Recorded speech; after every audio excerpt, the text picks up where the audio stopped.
So I've come to realize that the best thing that I can do is record in the car. Because typically when I record in the car, the lighting and everything is good, and I don't feel any way about it, and it just seems to work for me. With that being said, I owe y'all a video. So we're gonna talk about how I chose FNP. Initially, I wanted to do CRNA, right? But then in order to get into the course to the CRNA here, you have to do 2 years ICU.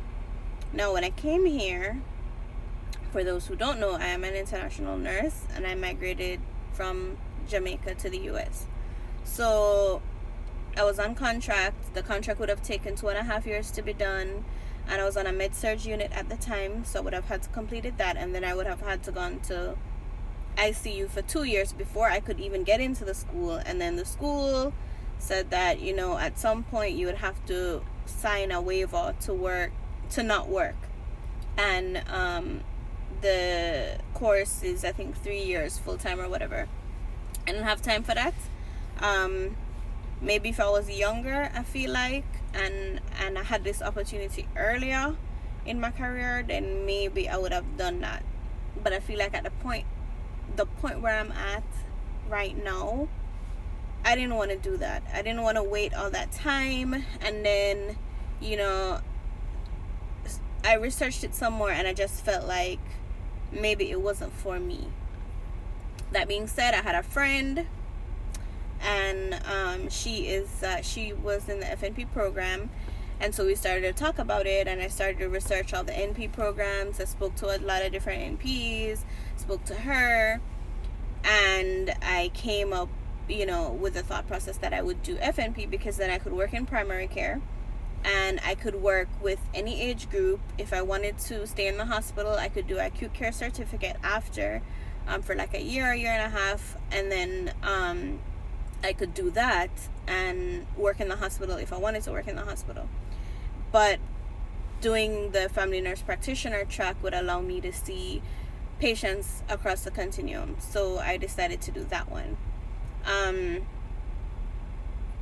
I work full-time, and I go to school full-time. The school that I go to, there wasn't an option for me to like interchange courses, etc. So I have to do it full-time. I do, I think, 4 courses per semester, and it's full-time fall, spring, and summer.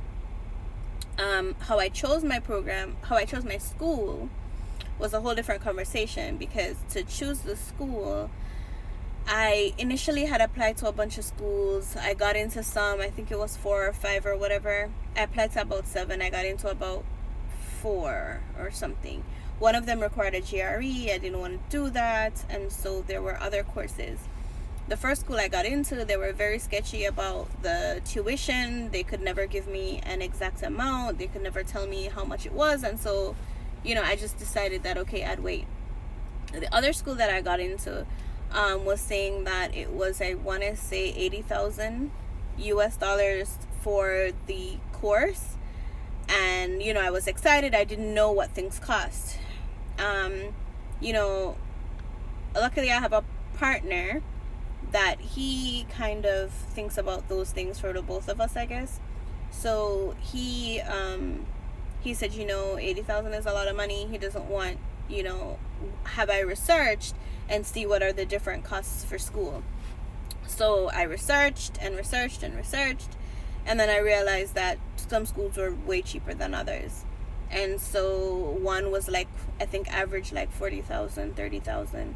And then I have this school that I got into, which was about a quarter of the price. I think it's like $20,000 when I got in.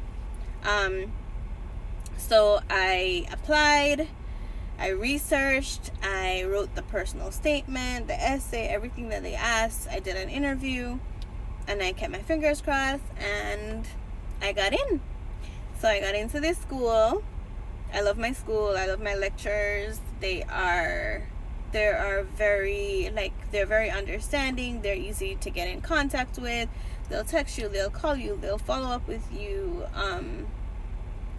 I really enjoyed that school. I love going on campus. We do have to go on campus, I think, once per semester in the final year. But I do, I love going on campus, and I love my school. Like, I love my school. It's an awesome school, and I absolutely have no complaints. I have no complaints about that school, and I feel like I really learned a lot. The most that you do learn is in clinic, but like I said, I enjoy the school. I enjoy my lectures. It is fully online. It does take a lot of discipline. Like, it will, if you are a procrastinator like I am, then I'm telling you, like, it stresses me out all the time. But you gotta do what you gotta do. And I think as soon as you commit to something and you decide that you're gonna do it, it's awesome. So that's it. That's literally, in a nutshell, how I chose my FNP program and why I chose FNP. I chose FNP because, and I also wanted, the opportunity to work autonomously. I wanted to work with patients. This was something that I've been a nurse for 7 or 8 years. I've worked in Jamaica, I've worked here, and I really felt like that was the track for me. My recommendation is, if you're trying to figure out what you want to do, I watched a lot of YouTube videos as well.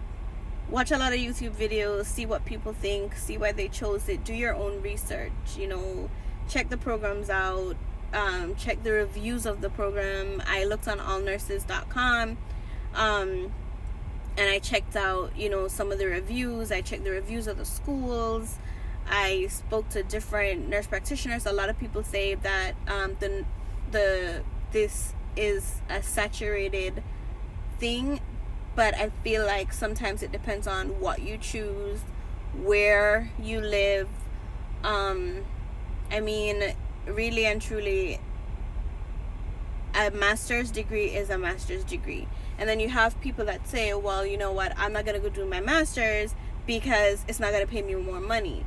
But then at the same time, some people would have been in nursing for such a long time, they're at that level at a specific pay scale. So being at that level, they're making a good amount of money hourly. You have to you can't compare apples with oranges. You need to compare apples to apples.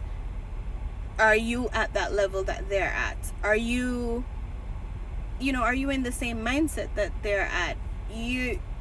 Everybody is different, and I feel like only you know what's best for you. Only you can think about, well, when I retire, is this what I want to do?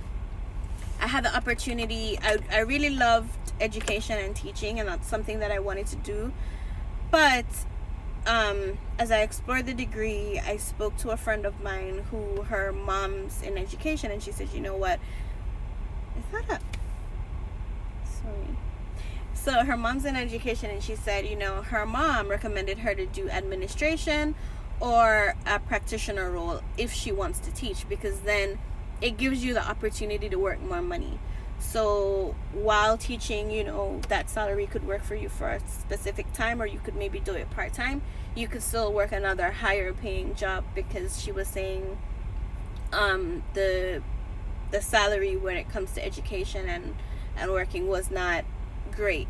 Mind you, a lot of people will say some things is not about money. Some people will say it is about money. For me, it's a combination of both. I do want to be happy, but I do have to make a living, and I do have to provide for my family, and I do have to provide for my needs. So that being said, I did do the nurse practitioner role in the idea that maybe I could use it to teach if I wanted to teach. Okay? And I think that's it. If you guys have any more questions for me, let me know. I have 2 different blogs on my blog site, deidremarla.com. I'll put it somewhere. I'll put it in the description box, and I'll also label it in this video if I can maybe figure out how, because I'm telling you, your girl is not fantastic at this as of yet, but I'll get there. Yeah, like I said, Let me know in the comments if you have any questions for me. If not, but let me know what you think. And that's it. Bye.